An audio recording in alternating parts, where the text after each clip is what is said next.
posse de Donald Trump, que ocorre nesta segunda-feira. O presidente eleito nos Estados Unidos vai tomar posse lá em Washington, D.C., retornando aí para o poder. Ele foi eleito em 2016 também. E ontem até ele fez um pronunciamento aos seus aliados, mas hoje efetivamente é a posse do político aos 78 anos. A gente conversa agora com Denilde Rose-Hacker, que é professora de Relações Internacionais na ESPM, exatamente para tratarmos desse assunto. Professora, bom dia. Muito obrigado por atender o jornalismo da Nova Brasil, hein? Bom dia. Bom dia. Professora Denilde, qual é a expectativa? Já está aqui no nosso telão também, para quem está no streaming.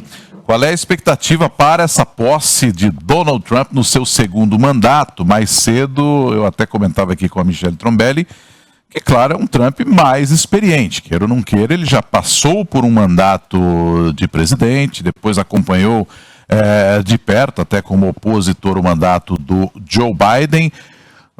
Imagino que vem aí um presidente mais bem preparado do que na primeira passagem. Não, professora, qual é a sua expectativa?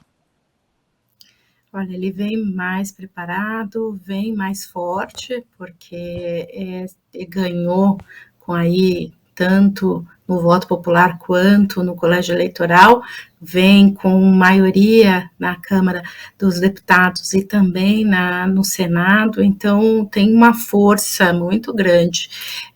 E escolheu, Nonato e Michele, aliados muito próximos para essa sua gestão. Então, diferente do que a gente teve em 2016, quando ele ganha, mas o partido era muito forte nas indicações, agora não, as escolhas foram escolhas muito pessoais, baseadas num critério muito claro de lealdade e de forte alinhamento ideológico com as ideias e com as propostas do Trump. Então, ele vai ter menos resistência para a implementação do que ele prometeu. Então, as expectativas são muito altas. Hoje já se espera uma série de medidas, se fala aí na imprensa americana de 100 ordens executivas já no primeiro dia, e em diversas áreas. Então é um governo que vai vir com força e vai vir com uma série de mudanças, não só na política interna americana, quanto também na política internacional. E essa força toda deve mais animar ou assustar o restante do mundo, professora? O restante do mundo está cauteloso, porque algumas das propostas do Trump vão mexer muito com as estruturas internacionais. Na área de comércio, principalmente, há muitos temores e muitas preocupações com se de fato ele for implementar o nível de protecionismo que ele vinha indicando na campanha, isso vai mexer com todo o comércio internacional e vai atingir diferentes países. Do outro lado, ele tem também propostas na área de conflito e segurança internacional, que não só deixa aliados como Israel sentiu nesse final de semana, mas também como os europeus estão na expectativa de que mude muito o quadro. E a disputa entre Estados Unidos e China também é outro tema aí que pode criar um momento de instabilidade muito forte. Então, tem aí uma série de fatores que levam à percepção de que a gente vai aumentar a incerteza e pode aumentar também as instabilidades no cenário internacional, aí logo no início do mandato do Trump. Agora, de algum modo, professora, o Trump, sem entrar em campo ainda, já trouxe aí um cessar-fogo, porque, assim, boa parte dos analistas acreditam muito a pressão que ele fez no Netanyahu para que se aceitasse esse cessar-fogo na faixa de Gaza. E o Biden leva os louros, porque era o presidente da vez, claro, mas tem uma participação muito forte do Donald Trump nesse cenário como um todo. Dá para a gente esperar algo em relação ao conflito Ucrânia e Rússia, que está entrando aí já no seu terceiro ano? Qual é a expectativa que a senhora tem para a relação de Trump com o Vladimir Putin, principalmente voltada para a Ucrânia? Dá para a gente imaginar que possa ter algo como um cessar-fogo, um possível acordo de paz no horizonte ou ainda não? Olha, a Ucrânia tem resistido, né? Então, desde o final aí da eleição americana, o Zelensky vem negociando com Trump para entender qual que vão ser os termos das concessões que os americanos vão colocar para a Ucrânia aceitar um acordo, e também do próprio lado russo, né? O grande temor aqui é o quanto a Rússia vai sair fortalecida dessa negociação, mas a promessa do Trump é que ele resolveria em 24 horas a questão ucraniana, então a expectativa sim de que a gente vai ter aí um desdobramento para ter uma situação, se não uma paz, um acordo de paz, como a gente viu também no caso israelense e Hamas, um cessar-fogo, e aí com indicações de fase para até chegar ao fim do conflito de fato. Mas a Ucrânia tem aí uma complexidade, porque envolve o poder da Rússia, mas também o que se sinaliza para o Putin em termos de posição na Europa, e isso também mexe com as relações entre Estados Unidos e países europeus. E aí entra um outro tema que vai ser também, e se acredita que vai ser logo numa das medidas iniciais, que é o papel dos Estados Unidos na OTAN. Então, vai vir uma pressão maior para os europeus garantirem mais recursos para a OTAN, e com as ameaças que é o estilo do Trump, com ameaças de que se eles não fizerem isso, os Estados Unidos saem da OTAN, e isso deixaria a Europa ainda mais enfraquecida. Então, um jogo estratégico aqui que envolve diferentes partes, então é possível que a gente não tenha logo de imediato, mas que os Estados Unidos vão buscar um processo de paz, eles vão sim. Exatamente também, Nonato, para entender que para o Trump o ponto mais importante em termos internacionais que afeta os Estados Unidos hoje e que envolve seus interesses econômicos e estratégicos é a relação com a China. Então, pacificar encontrar soluções pacíficas para conflitos que já estão em andamento seria estratégico para que os Estados Unidos possam se voltar para sua questão mais estratégica, que é a relação entre Estados Unidos e China. Bom, a foto oficial do Trump não é nada pacífica, né? A que foi divulgada. A gente tem até a foto para quem está acompanhando a gente com imagens aqui no Jornalismo da Nova Brasil.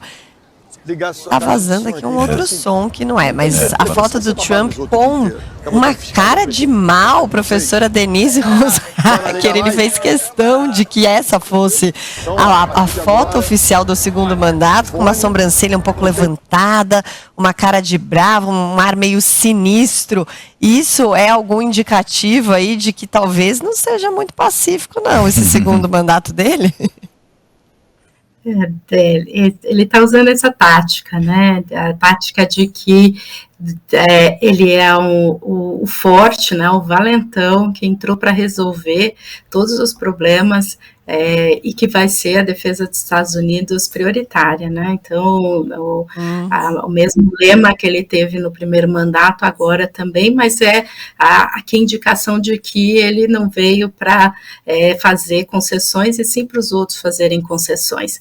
Acho que esse é um sinal. E o outro sinal é que o Trump tem usado a tática de fazer, que é uma tática de negociação muito comum, tá? De usar muito o poder e a força para negociar. E aí levar os seus oponentes a temerem entrar numa negociação com ele. Então a foto é um pouco para sinalizar que ele vai ser duro, que ele vai ser contundente em todas as negociações, mas que para chegar aqui não é chegar na paz, é chegar em soluções que garantam o interesse americano e garanta que o país saia mais fortalecido, e essa sempre foi a crítica que ele fez ao Biden, que o Biden era um presidente fraco, que ninguém temia o Biden e por isso que os Estados Unidos não conseguia bons resultados. Então, ele já começa aí com o simbolismo da foto, tentando mostrar que mudou mesmo, né? Agora é outro presidente com outra energia e com outra visão sobre o que é o papel americano no mundo. Professora Denilde Rose Hacker, falando ao jornalismo da Nova Brasil. Rapidamente, professora, nosso tempo já está quase se esgotando, mas qual vai ser, ou qual que a senhora imagina que possa ser a relação do Trump com o governo brasileiro, com o governo do presidente Lula, à medida em que a gente tem o Javier Milei aparentemente mais alinhado com o Donald Trump aqui na Argentina e o Lula ideologicamente não. Isso pode ser um problema para o Brasil ou as nossas relações vão continuar sempre como sempre foram com os Estados Unidos? Olha, o Trump ameaçou os BRICS, né? Então o Brasil faz parte dos BRICS, então isso, em termos de comércio, vai ter pressão com relação ao Brasil. São dois presidentes que não têm relações nem simbólicas de aproximação, nem ideológicas, então isso dificulta no nível mais político. Agora, no nível técnico, no nível diplomático, a gente tem relações com os Estados Unidos muito consolidadas e isso acaba sendo um fator importante, né? Então, as diplomacias se falam, elas acabam tendo aí ações, os americanos têm interesse no Brasil em termos de investimento, em termos de comércio também, para entrar mais produtos americanos no Brasil e se contrapor à posição chinesa. Então, isso vai ser aí pauta de negociação. Agora, existe sim um alinhamento maior entre o Trump e o Milei, ideologicamente.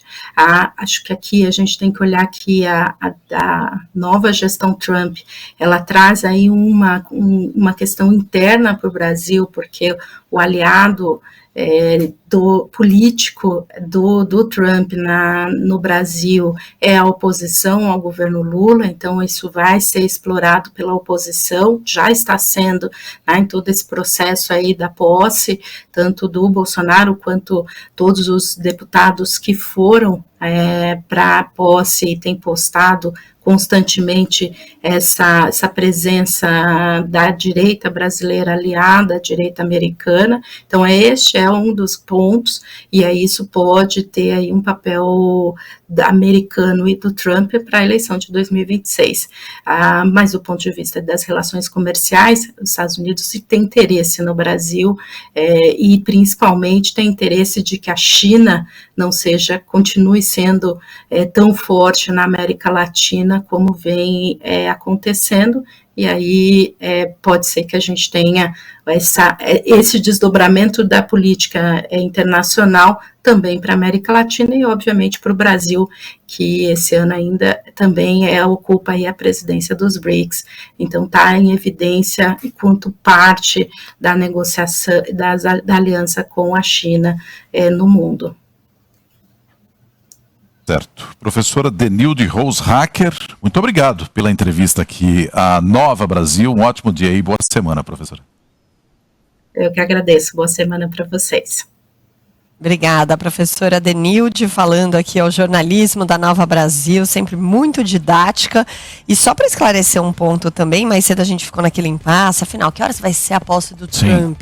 Posse mesmo, cerimônia oficial, marcada a partir das 2 pelo horário de Brasília, juramento, em Washington, D.C., lá dentro do Capitólio, por causa do inverno rigoroso, vai ser na parte interna, mas a partir das 11h30 da manhã, também no horário de Brasília, já começam algumas apresentações, algumas cerimônias e tal, mas oficialmente a partir das 2. E você viu que o Village People está presente, MCA, por aí vai. Que coisa, hein? Curioso, né? Curioso, bem curioso.